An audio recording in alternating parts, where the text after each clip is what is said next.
If you're watching this video first, this is part 2 of 1.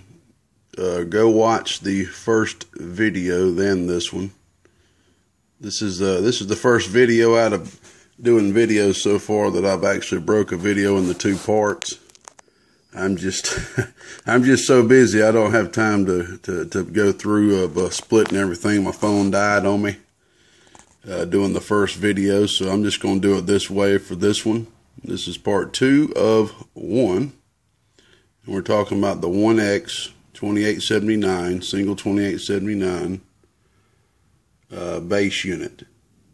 Okay, now back to what I was saying.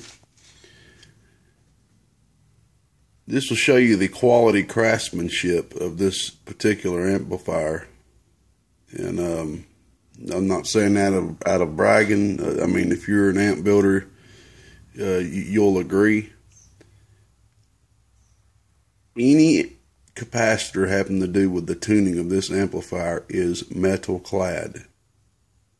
Metal clad is the absolute best capacitor that you can use dealing with RF, because they can get so hot and still keep their exact value.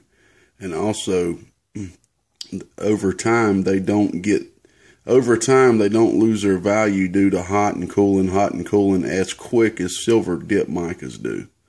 So I was just pointing this out before it died here. Let's see if I can zoom in on the input capacitor,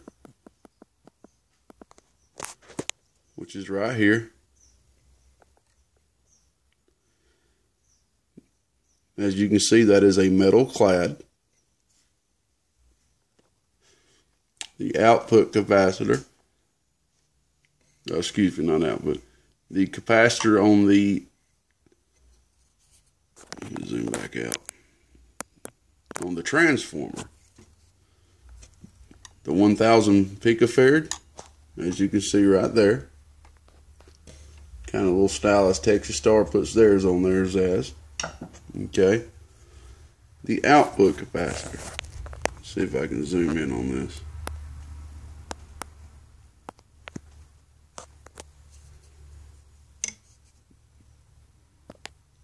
Right there.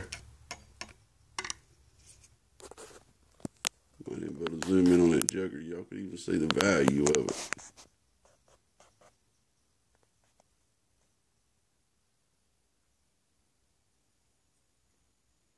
Well, I saw the value. It must be the way the light hit it or something.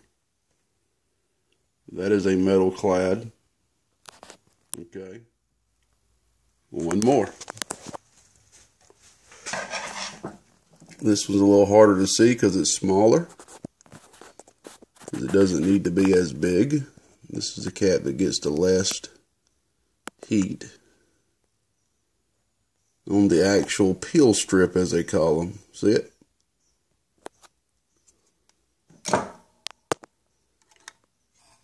Right there.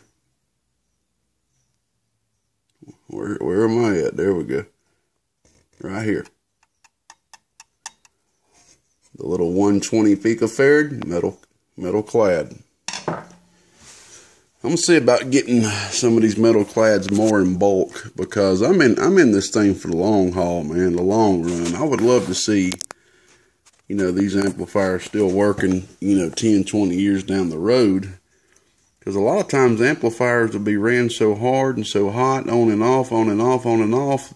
The caps will get hot and cold, hot and cold, hot and cold, hot and cold. Then they start slowly losing their value.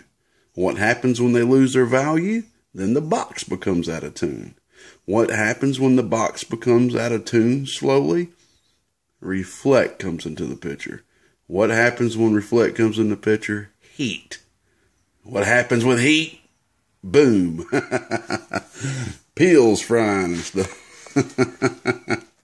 Alrighty, let's move on. I just wanted to, you know what? I lied again. I said that's the only, this right here is a silver dip mica too, which is dang near impossible to find. Dang near impossible to find. This is a .03 30,000 picofarad silver dip mica. If you could find those things from Mauser, go check. Hey, if I don't drop my phone once, I ain't feeling good, am I? If I don't at least drop my phone once, I ain't feeling fine. Hey, if I don't drop my phone once during the video, something's wrong with me, right? Get the mighty boy. I want you, somebody, just for the fun of it, get on Mauser or any of them big electronic companies. Go try to find a .03 UF micafarad silver dip mica and check and see how much it costs. I guarantee you, you will see if you can find it. A lot of times they won't even, you can't even get it unless you buy 1,000 of them. You will find the .01s, 10,000, which is 3 of those equal to this one, for $16 to $20 a piece. That would be $60. So yeah, this is a $20 to $60 capacitor. I got lucky and got me a nice little bag of them from my mentor when I first started this thing. So what I do is I just kind of save them for special occasions. Alrighty, on to the next. We got the AC line coming in. This right here is a 103 cap. Okay, I'm not going to go through and show you how everything is built or anything. I'm just going to kind of show you the highlights. That is for filtering the input AC. Okay, if there's any kind of transient noise in the AC line, that's going to shunt that transient noise to ground. Okay. What is this big blue thing right here? That is a metal oxide varistor. That is hooked on one of the 110s. Basically that is hooked to the hot and the neutral. It is doing absolutely nothing until the voltage goes 150 volts or above. What happens with this transformer from your main company, power company, you can have spikes. And they might only happen a millisecond, but you'll have spikes. Majority of the time, the transformer is just going to absorb most of those spikes with no problem.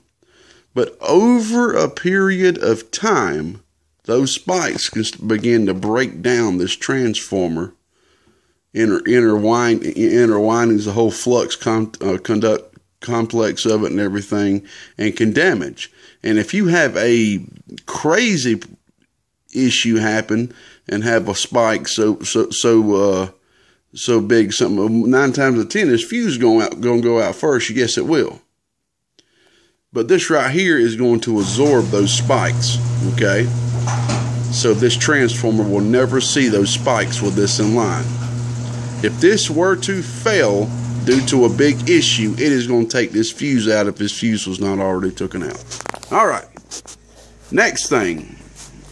The blue LED fan is on its own stationary independent regulator, and that is down here. Okay, see if I can zoom in on it so you can see that. We got to hurry up because I got to run uptown and go get me some things here, but that's the own independent. That's its own independent regulator. So that fan gets 12 volts even. It no matter on the key, off the key, as you saw during the video earlier, the LEDs do not dim when you key. You can't even tell a difference at all. There's no change in the fan speed. So if this thing is floating about 19 volts, that's getting 12 volts. I key down, it drops to 14 and a half volts, that's still getting 12 volts, okay? Alrighty, that's about it. You see the preamp and everything, okay? And that's about it. I just want to kind of give an overflow. Went ahead and threw another filter cap right here. You know, just in case it needed a little bit more on the output to get all that ripple out of there, to make sure there's no ripple, okay? So there you go. I just kind of wanted to give the overview, let you take a look at everything. We didn't get too crazy with ferrite beads on the wire since we're not dealing with a lot of current mixed from RF here, but we do have our beads where we, you know, absolutely have to have them.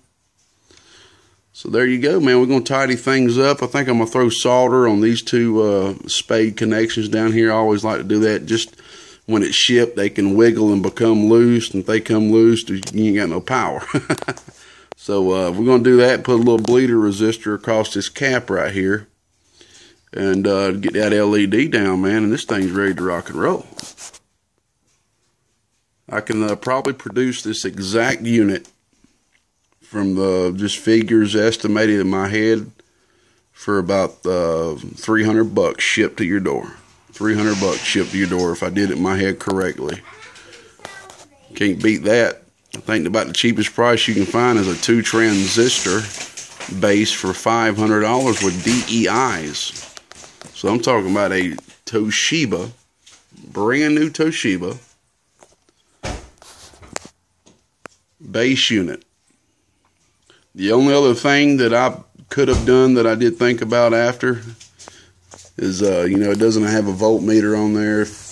You know, if you would like to see the voltage drop, it ain't that big of a deal for this unit particularly, because you won't be using a lot of my other base units. I'll put terminals on the back so you can use the power supply independently, or run this as a mobile. I guess I could have went to the trouble to do all that, but it's not that big of a deal. It's just a small base unit. Could have put some terminals on the back here, to where you could just basically just screw in a voltmeter if you wanted to. But you know, ain't that big of a deal. If Mr. Rockin' Ranger feels that he might want to put a little voltmeter or something, you can always pop the top off and unscrew these. Get your voltmeter, put some ring terminals on it, unscrew. You know, unscrew one screw at a time, put your ground right there, your positive right there. You know, run that voltmeter wherever you want. You want to drill a little small hole or something like that, put it on the front, you can do it like that. So, if you feel the need, it's floating about 19, it's dropping to about 14.5 on this end. Hit it with a little bit bigger radio, it's going to drop a little lower, but I got it to where it's not going to drop below 13.8. I hit it with a hot radio and it was sitting right there about 13.6, 13.8, so good to go. Hope you enjoy, Mr. Rockin' Ranger. Go ahead and get this thing shipped on out to you, my friend. Mr. Gatekeeper 1x2879 base. Been needing to do one here for a little while now. Glad we got it done. God bless. Love, peace, and grace around your place. The Gatekeeper. Hey, man, I'm just trying to get to the next level, y'all, and I'm gone. God bless.